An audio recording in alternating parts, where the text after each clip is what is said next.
আসসালামু আলাইকুম রহমতুল্লাহ। সম্মানিত ভিউয়ার্স, আল্লাহর এই দুনিয়ায় যে যেখান থেকে আজকের এই ভিডিওটি দেখতেছেন সবাইকে আন্তরিক শুভেচ্ছা। আজকের এই ভিডিওতে সবাইকে স্বাগত।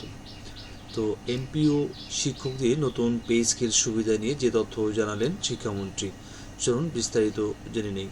শিক্ষা এবং প্রাথমিক ও গণশিক্ষা ডক্টর আনম এহসানুল হক মিলন বলেছেন, শিক্ষকদের পে স্কেল গ্রেডিংয়ের ব্যাপারে আমরা কথা বলছি। এখন পে স্কেল সরকারি চাকরিজীবীদের আগে হবে, তারপর আপনাদের হবে। দুইটা তো একসঙ্গে হবে না নাকি? কখনো তো হয়নি।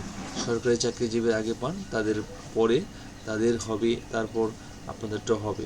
সরকারি কর্মকর্তাদের মতো আপনারাও সার্ভিসটা দেবেন। সোমবার নোয়াখালী বিজ্ঞান ও প্রযুক্তি বিশ্ববিদ্যালয়ের এইচএসসি ও সমমান পরীক্ষা 2026 উপলক্ষে কেন্দ্রের ভারপ্রাপ্ত কর্মকর্তাদের সঙ্গে মতবিনিময় সভায় প্রধান অতিথির বক্তব্যে এই কথা বলেন। বিশ্ববিদ্যালয়ের বীরশ্রেষ্ঠ রুহুল আমিন অডিটোরিয়ামে এই অনুষ্ঠানের আয়োজন করা হয়। তিনি বলেন, শিক্ষকরা যদি চান ভালো প্রশ্ন তৈরি করতে, তাহলে শুধু মুখে বললেই এআই আপনাকে ভালো প্রশ্ন করে দেবে। এটা আস্তে আস্তে হবে। চ্যাটজিপিটিকে আমরা আস্তে আস্তে নির্ভরশীল করতে পারবো। আমরা এই ধরনের আগামী শিক্ষা ব্যবস্থা চাচ্ছি, কারণ এর কোনো বিকল্প নেই। শিক্ষকদের শিক্ষাদান পদ্ধতি পাল্টাতে হবে, শিক্ষা পরিবর্তন আনতেই হবে। প্লিজ আমরা আপনাদের স্কুলে আপনাদের ছেলে মেয়েদের পড়ান। আপনি কি মনে মনে করেন না আপনি যোগ্য?